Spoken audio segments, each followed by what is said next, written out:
Hi, I'm back. Trying to get this all settled in. And I was right. It looked backwards to me when I was looking at the image on the computer, but it is forward here to you guys when I played it back. Little did I know. So, nation states. Very few states in the world is a nation state similar. Japan. 99% of the people in Japan are Japanese. The United States is a nation state. What's the majority group in the United States? Is it 99% of the population? Is there a majority group?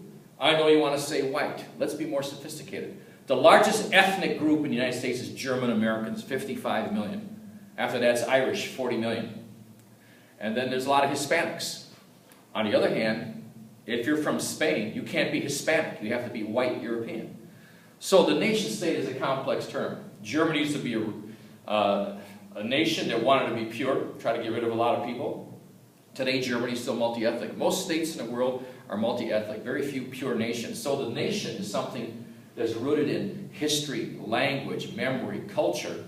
The state is an artificial creation over the last 300 years. That's a legal entity. It has sovereignty, control over its military, police. It is recognized by other such units called states, and there's 193 of them in the United Nations. It should be called the United States of States.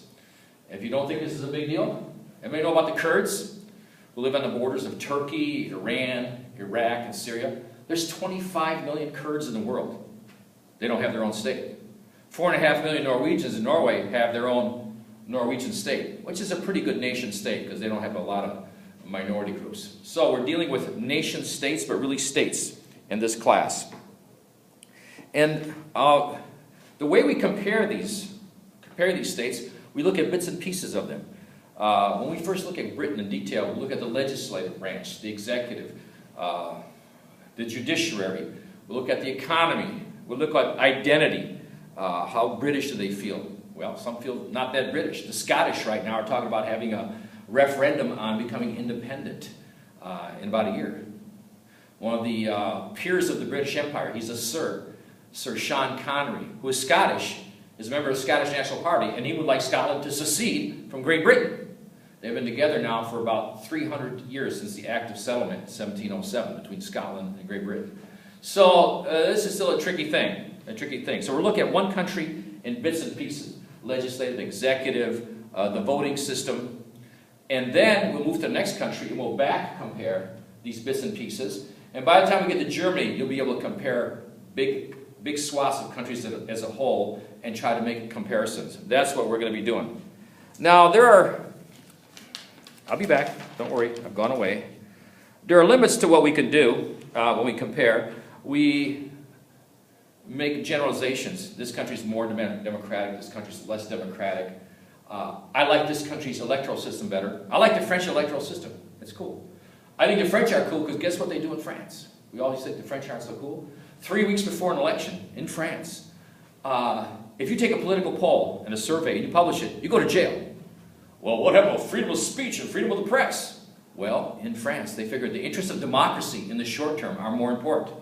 So they don't want to manipulate the election by having polls during the last 3 weeks before an election. In the United States, of course, it's a big mess. Everybody's taking guesses, and you have Nate Silver on 538.com wind up being most successful when people are guessing left and right. And some people think it manipulates the political process. So it's something the French do cool. We'll find out that there are some countries that do certain things that we like better. You might find out that the British monarchy is actually a pretty neat idea.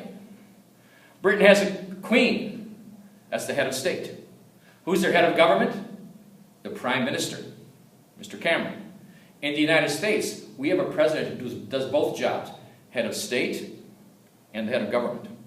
We're the only country in the world. In fact, we're the most different country in the world here in the United States. Everybody else has people doing these two different jobs. We have one person doing the same thing, and that's why they get gray-haired really early. Look at Barack Obama. He's already getting pretty gray.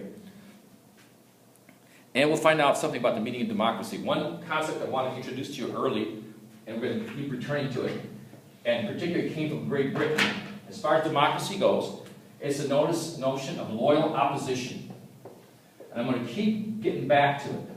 Loyal opposition is a notion that, well, you may lose an election, but you're still loyal to the political system and you don't try to undermine it. You don't try to undermine the economy. You don't try to undermine the leader. You may oppose their policies, but you don't try to diminish them to the point where they're less than human, or maybe they were through illegitimate reasons. You're loyal to a political system. And this is a term that came out of Britain. The saying goes, I disagree with what you have to say, but I will defend to the death your right to say it. And this is one of the most important elements of democracy. Not only at the level of leaders and elites, but at the level of the common person, at the level of the masses. Not only the elites, but the people running around. Loyal opposition. Yeah, I don't like what that person said the other day on the TV news show, but they got a right to say it. I don't want to have them be locked up. They're not, rabble-rousing or trying to start a riot. They have a right to say it. I respect the right to say it, even if I disagree. Because what happens if you have a country that lacks loyal opposition, we have two sides pitted against each other. It happened once for 4 years in our history, 1861 to 1865. If I remember correctly, it was a war that almost killed 1 million people over political disagreements. Whether you could own people, and also other disagreements over simply different cultures. An industrial expanding north, and more of a feudal agricultural south.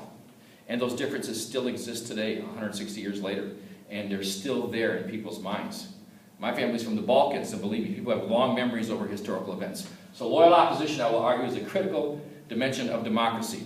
So that's what we'll be doing in this course. Again, I request that you read carefully.